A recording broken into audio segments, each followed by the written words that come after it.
Hello friends, मैं अनुज कुमार आप सभी का अपना यूट्यूब चैनल मेरिट चेकर में एक बार फिर से स्वागत करता हूं।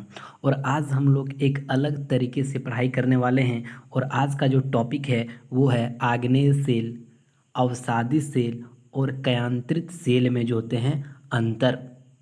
ठीक है, और इनको हम विस्तार पूर्वक समझेंगे। ठीक है, पहले हम फिगर के माध्यम से मैं आपको समझाऊंगा, उसके बाद क्वेश्चंस कराऊंगा। ठीक है, यानी थ्योरी के साथ साथ भी हम लोग क्वेश्चंस जो एग्जाम में पूछे गए हैं उनको भी करते जाएंगे। ठीक है, तो चलिए मैं पहले आपको फिगर दिखाता हूँ। ठीक है, तो सबसे पहले यहाँ देखिए लेयर ऑफ अर्थ। ठीक, लेयर ऑफ अर्थ मतलब होता है पृथ्वी का जो होते हैं परत। कितने परत होते हैं पृथ्वी के?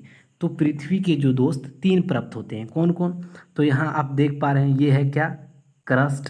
क्रस्ट मतलब क्या होता है? परपट्टी। ठीक है, दूसरा हो गया आपका जाके यहाँ पे आप देख पा रहे हैं मेंटल। क्या है? मेंटल दूसरा, यानी परपट्टी की तुरंत बाद जो होते हैं मेंटल पाया जाता है। ठीक है, यानी मेंटल परत पाया जाता है। ठीक है, तीसरा की अगर बात करते हैं हम तो देखिए यहाँ पे तीसरा क्या होता है, ये है क्रोड।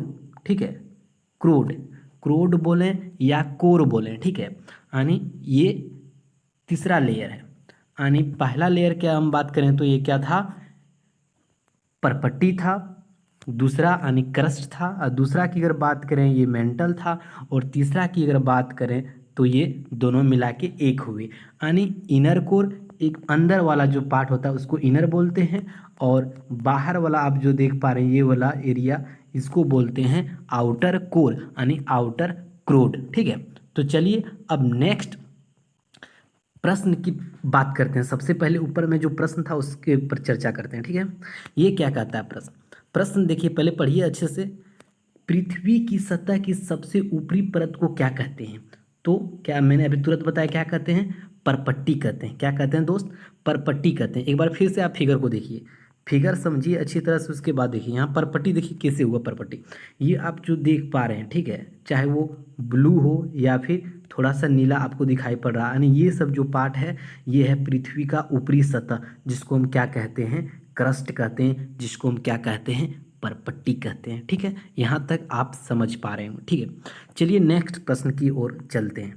तो देखिए दूसरा प्रश्न की अगर हम बात करें तो दूसरा प्रश्न में देखिए परपट्टी के ठीक नीचे कौन सा परत पाया जाता है? यानी परपट्टी की अगर बात करें दोस्त तो मैंने वही फिगर को खोल के अभी दिखाया है, उसी फिगर को हम यहाँ पे इस तरह से देखेंगे। ठीक है, एक शंकु के आकार की तरह उसी फिगर को मैंने लिया है, वो आपको समझाने का प्रयास करूंगा। ठीक है, तो देखिए यहाँ पे सबसे पहले देखिए बुरा के परपट्टी के ठीक नीचे, तो ये देखिए ये परपट्टी हो गया, ये वाला पार्ट परपट्टी हो गया, ये ऊपरी जो सतह है ये क्या है? परपट्टी है।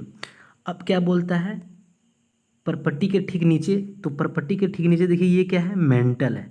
तो मेंटल वाला पार्ट कौन वाला? ये वाला रेड वाला पार्ट। अब देखिए ये जो रेड वाला पार्ट है इसको क्या कहते हैं? मेंटल कहते हैं। तो आपका यहाँ से प्रश्न क्लियर हो गया होगा कि परपट्टी के ठीक नीचे कौन से परत पाया जाता है या कौन सा परत होता है, तो वो कौन सा होता है? मेंटल होता है। ठीक है, अब यहाँ पे देखिए थोड़ा सा और जिक्र करते हैं, इस फिगर को और थोड़ा समझते हैं। यहाँ पे जो होते हैं तापमान जो होते हैं बहुत ही उच्च होता है। ठीक है, तापमान यहाँ के क्या होता है? उच्च होता है। और ये एरिया आप यहाँ देख पा रहे हैं, ये पीला वाला एरिया यहाँ देखिए, उसी एरिया को यहाँ पे खोल के दिखाया है। ये क्या होता है दोस्त? ये क्या होता है? ये होता है सॉलिड, यानी ये ठोस होता है। ठीक है, उसके बाद देखिए लिक्विड की अगर बात करें तो ये आउटर कोर, आउटर कोर को किस रंग से दिखाया गया? थोड़ा ऑरेंज कलर का दिखाया गया है।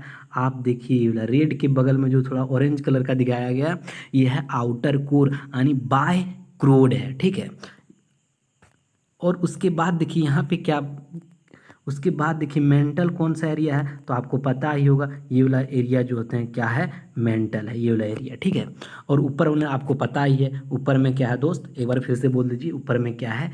क्रस्ट है। ये वाला ऊपर वाला पार्ट आप देख पा रहे हैं ये पूरा क्रस्ट है। ठीक है, एक बार पढ़िए लेकिन अच्छे से पढ़िए। ठीक है, चलिए नेक्स्ट प्रश्न की ओर बढ़ते हैं। देखिए क्या कहता है कि पृथ्वी की सबसे आंतरिक परत को क्या कहते हैं? मैंने ऊपर में बताया कि पृथ्वी की सबसे आंतरिक परत को क्या कहते हैं दोस्त, क्रोड कहते हैं, या फिर उसको हम बोलते हैं कोर। ठीक है, दोनों बोल सकते हैं, क्रोड बोलें या हम कोर बोलें। ठीक है, तो देखिए यहाँ फिगर में देखिए, देखिए ये वाला जो पार्ट है, ये वाला, इसी को कहते हैं, ये वाला पार्ट है, और ये वाला पार्ट जो है ये पूरे यहाँ तक, इसको क्या कहते हैं, क्रोड कहते हैं, क्रोड कहते हैं या कोर कहते हैं। और ये पृथ्वी की सबसे आंतरिक परत है, यही वाला, इस एरिया को आंतरिक परत यही वाला है। ठीक है, ये तो आप जानते हैं, ये क्या है, परपट्टी है यानी क्रस्ट है। और ये वाला तो आप जानते ही हैं, ये वाला जो आप देख पा रहे हैं इस टाइप का एरिया, ये क्या है दोस्त, क्या है, मेंटल है। ठीक है, तो चलिए नेक्स्ट प्रश्न की अगर बात करते हैं हम, तो यहाँ पे देखिए मैं हर एक चित्र को खोल खोल के दिखा रहा हूँ ताकि आप चीज़ों को अच्छी तरह से समझ पा रहे हैं। पहले मैंने कटोरा जैसा दिखाया, अब कटोरा को क्या किया, खोल दिया ताकि आप और अच्छे से समझें। देखिए यहाँ पे ये क्या है, उस कटोरे को, जैसे यहाँ कटोरा देखिए, इस कटोरे को मैंने क्या किया, ये जो आपके सामने कटोरा था, ये वाला कटोरा है, इसी को मैंने यहाँ पे नीचे खोला है। तो चलिए खोल के अब दिखाते हैं क्या है।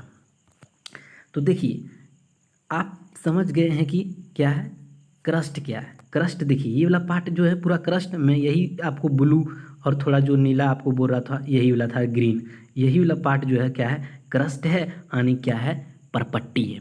और मेंटल में आपको कौन सा पार्ट बोल रहा था, मेंटल में जो देखिए 4 पार्ट था ना, तो मेंटल ये वाला हो गया।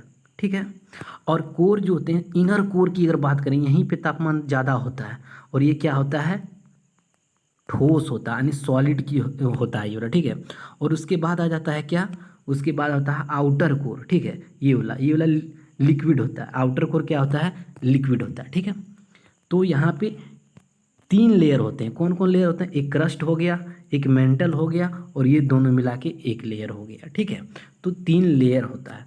अब देखिए प्रश्न क्या कहता है, प्रश्न को अच्छे से पढ़िए। क्रोड किससे मिलकर बनी होती है, क्रोड किससे मिलकर बनी होती है, तो निकल प्लस लोहा। ठीक है, निकल प्लस लोहा। कभी कभी एग्जाम में आपको दे देगा क्या, निफे, क्या दे देगा दोस्त, निफे, कभी कभी एग्जाम में दे देगा निफे, जैसे मैंने यहाँ पे अभी लिखा भी है। ठीक है, ब्रैकेट में मैंने यहाँ पे लिख दिया निफे। नी से हो गया निकल। ठीक है, नी से क्या होगा, निकल, और एफ से हो गया फेरस। क्या हो गया दोस्त, एफ से हो गया जाके फेरस। क्या हो गया, फेरस। फेरस मतलब क्या होता है, फेरस मतलब होता है लोहा। क्या होता है, लोहा, यानी निकल प्लस लोहा को ही हम नीफे बोलते हैं। यदि एग्जाम में आपको दे दे क्रोड किससे मिलकर बनी होती है, तो नीफे भी दे तो भी सही है, निकल प्लस लोहा दे तो भी सही है। ठीक है, चलिए नेक्स्ट प्रश्न में चलते हैं हम लोग। देखिए यहाँ पे क्या कहता है, क्रोड का तापमान एवं दाब होता है। मैंने बताया कि ये वाला इसका जो टेम्परेचर है क्या होता है, पूरा क्या होता है, काफ़ी उच्च होता है। यहाँ पे टेम्परेचर जो होता है काफ़ी उच्च होता है, यानी काफ़ी ज़्यादा होता है, इसलिए इसका आंसर क्या हो जाएगा, काफ़ी उच्च होता है। यानी क्रोड का तापमान एवं दाब जो होते हैं क्या होता है दोस्त, काफ़ी उच्च होता है। ठीक है, आप फिगर को देख के अच्छे से समझिए, और ये PDF जो होता है आपको टेलीग्राम चैनल पे मिल जाएगा। ठीक है, अब देखिए यहाँ पे नेक्स्ट प्रश्न की अगर बात करें हम, क्या कहता है, मुख्य रूप से सेल कितने प्रकार के होते हैं। अब सेल आ गया, तो सेल जो होते हैं आप देखिए फिगर में ही देख लीजिए, पता चल जाएगा कितने प्रकार का होता है कि नहीं होता। देखिए पहले हो गया आग्नेय सेल। ठीक है, आग्नेय सेल के बाद हो जाएगा क्या, अवसादी सेल। ठीक है, उसके बाद हो जाता है केंद्रित सेल। क्या होता है दोस्त, आग्नेय सेल को हम क्या कहते हैं, इग्नियस सेल भी कहते हैं। देखिए आग्नेय सेल को हम इग्नियस सेल भी कहते हैं। ठीक है, और यहाँ की अगर हम बात करें तो अवसादी सेल को हम सेडिमेंट्री सेल भी कहते हैं। क्या कहते हैं, सेडिमेंट्री सेल, इंग्लिश में ये हुआ। ठीक है, और यहाँ की अगर बात करें तो केंद्रित सेल को मेटामॉर्फिक सेल कहते हैं। मेटामॉर्फिक मतलब होता है कि रूप परिवर्तन होना। ठीक है, यानी इसका रूप परिवर्तन होता है। तो चलिए आपको पता चल गया होगा कि कितने प्रकार का होता है। ठीक है, कितने प्रकार का होता है, मुख्य रूप से सेल कितने प्रकार का होता है, 3 प्रकार का। कितने प्रकार का होता है दोस्त, 3 प्रकार का। कौन कौन, तो चलिए एक बार फिर से दिखा देता हूँ मैं आपको। एक हो गया आग्नेय सेल जिसको इग्नियस सेल बोलते हैं, एक हो गया तेरा जाके अवसादी सेल जिसको सेडिमेंट्री सेल कहते हैं, एक हो गया मेटामॉर्फिक सेल जिसको कयांत्रित सेल कहते हैं। यानी ये टोटल 3 प्रकार के सेल हैं। ठीक है, तो चलिए धीरे धीरे सबका जो होते हैं परिभाषा हम देखते जाएंगे एग्जाम्पल के साथ, फिगर के साथ। ठीक है, तो चलिए नेक्स्ट प्रश्न की अगर हम बात करते हैं, देखिए द्रवित मैग्मा ठंडा होकर ठोस हो जाता है, इस प्रकार बनी सेल को क्या कहते हैं। सबसे पहले मैग्मा जानते हैं कि क्या होता है कि नहीं होता, उसके बाद हम क्वेश्चन पे जाएंगे। ठीक है, तो देखिए यहाँ पे ये हो गया जब क्या जाके मेंटल। ठीक है, मेंटल ये वाला पार्ट क्या हो गया मेंटल, और ये वाला पार्ट जो आपका हो जाएगा ये क्या हो जाएगा परपट्टी। ठीक है, अब देखिए मैग्मा जो होता है वो मेंटल के ऊपरी हिस्से में होता है। ठीक है, यहाँ आप देखिए मैग्मा जो होता है मेंटल के ऊपरी हिस्से में होता है। ठीक है, और एक प्रकार का ये लिक्विड है। जब ये क्या होता है दोस्त बाहर निकलता है, क्या जब ये बाहर निकलता है तो इसका रूप क्या हो जाता है लावा, इसको बोलते हैं।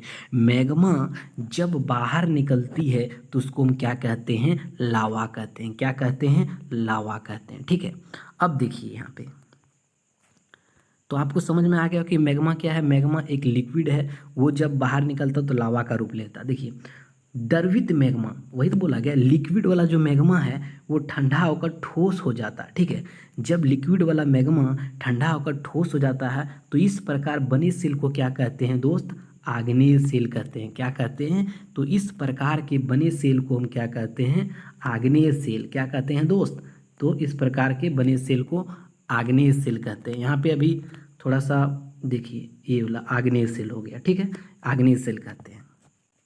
ठीक है, चलिए नेक्स्ट प्रश्न की अगर हम बात करें तो बेसाल्ट और ग्रेनाइट। ठीक है, बेसाल्ट और जो होते हैं ग्रेनाइट किस प्रकार के सेल का उदाहरण है।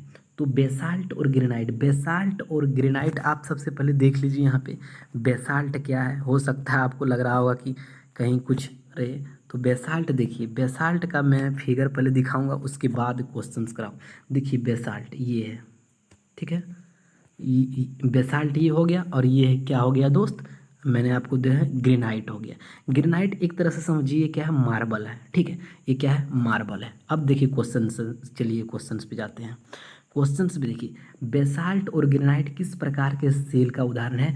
तो ये आग्नेय सेल का उदाहरण है। किस प्रकार सेल का उदाहरण है दोस्त, ये आग्नेय सेल का उदाहरण है। ठीक है, क्यों आग्नेय सेल का उदाहरण है, क्योंकि ये जो बनता है द्रवित मैग्मा जब बाहर आता है तो ठोस जो बन जाता है उसी ठोस से इनका निर्माण होता है। किनका निर्माण होता है, तो बेसाल्ट और ग्रेनाइट का। पक्का, चलिए नेक्स्ट प्रश्न की अगर हम बात करें तो नेक्स्ट प्रश्न में क्या कहता है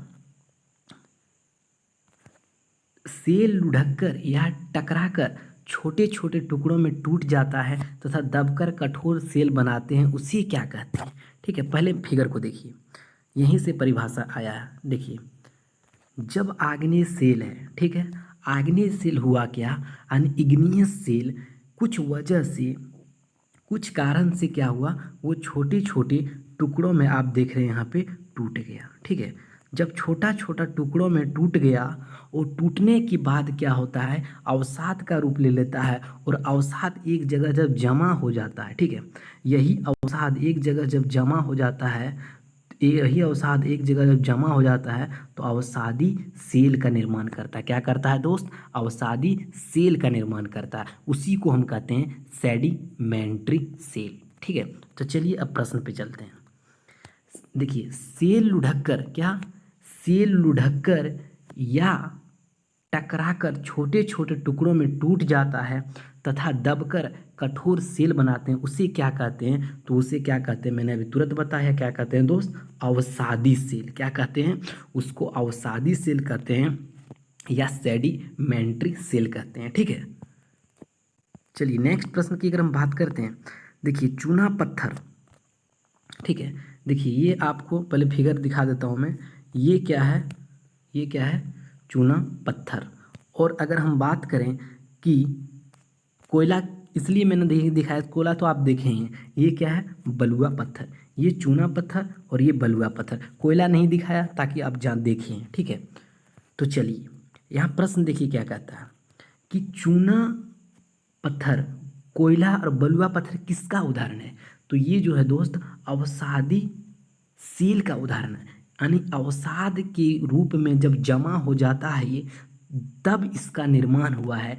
इसीलिए चूना पत्थर, बलुआ पत्थर और कोयला अवसादी सेल का उदाहरण है। कभी कभी एग्जाम में दे देता है कि चूना पत्थर या बलुआ पत्थर या कोयला कौन सा सेल का उदाहरण है, आग्नेय सेल या कयांत्रित सेल या अवसादी सेल। तो आपका उत्तर क्या होना चाहिए दोस्त? अवसादी सेल का उदाहरण है। ठीक है, तो चलिए नेक्स्ट प्रश्न में। आग्नेय सेल, ठीक है, आग्नेय सेल एवं अवसादी सेल उच्च ताप एवं दाब के कारण परिवर्तित होता है। ठीक है, परिवर्तित होता है, उसे क्या कहते हैं? ठीक है, चलिए मैं फिगर में बताता हूँ, उसके बाद चलते हैं। देखिए, मैंने कुछ देर पहले आपको बताया था कि कयांत्रित सेल यानी मेटामॉर्फिक सेल को हम क्या कहते हैं?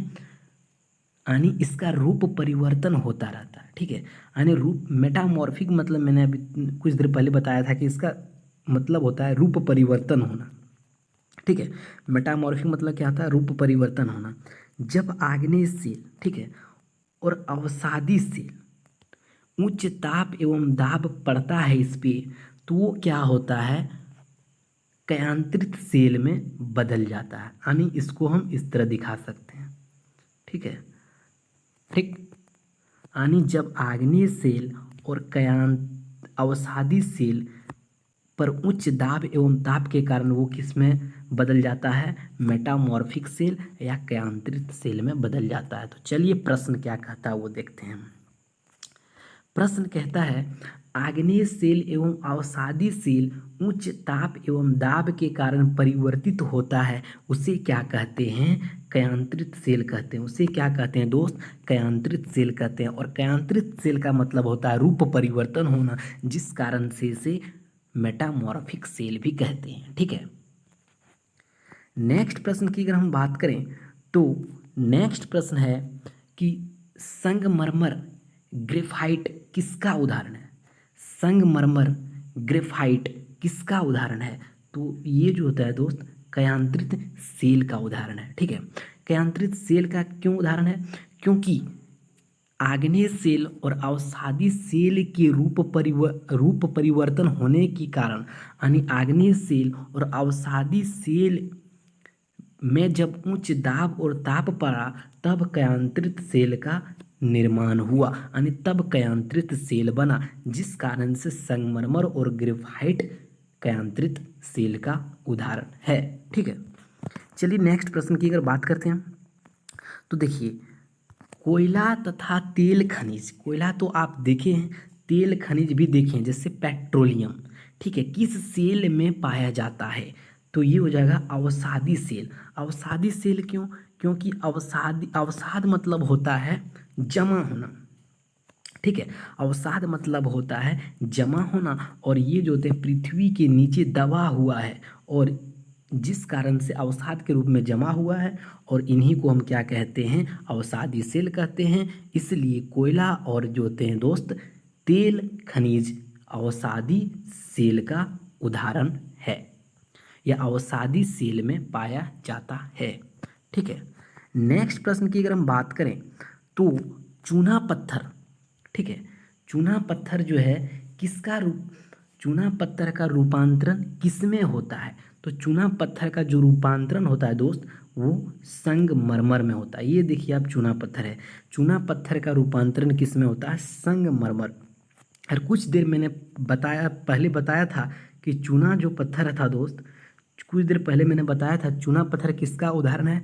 तो चूना पत्थर जो होते हैं अवसादी सेल का उदाहरण है, और उन पे जब उच्च ताप और दाब पड़ा, तब जो जाके जो होते हैं चूना पत्थर किस में रूपांतरित हो गया? संगमरमर में। और संगमरमर जो है दोस्त ये किनका उदाहरण है? तो मैंने अभी तुरंत बताया कि कयांत्रित सेल का उदाहरण है। ठीक है, चलिए नेक्स्ट प्रश्न की अगर हम बात करते हैं, ठीक है, नेक्स्ट प्रश्न है कि बिटुमिनस कोयला का रूपांतरण किस में होता है? तो बिटुमिनस कोयला का रूपांतरण किस में होता है? तो बिटुमिनस कोयला का रूपांतरण जो है दोस्त ग्रेफाइट में होता है। किस में होता है? ग्रेफाइट में। यानी बिटुमिनस कोयला का जो उस पर उच्च ताप और दाब पड़ता है तो वो ग्रेफाइट में क्या होता है?